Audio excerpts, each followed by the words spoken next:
1వ తేదీ సాయంకాలం స్తుతి నైవేద్య కూడికలో అంతము అనే మాటను తీసుకున్నాం.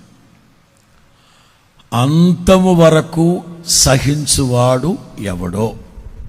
అలాగే జ్ఞాని అయిన సొలొమోను అన్నారు, కార్య ఆరంభము కంటే కార్య అంతము ఎంతో మేలు శ్రేష్టమైనది. ఆంధ్ర ప్రజలను గురించి ఒక చులకనతో కూడిన నానుడి.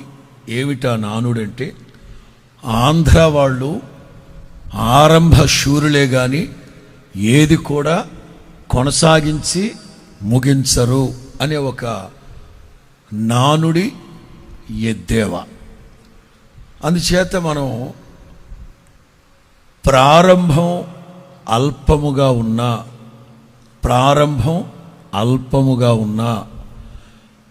రాను రాను కాలక్రమేణా ఆత్మ సంబంధంగా మనం ఎదుగుతూ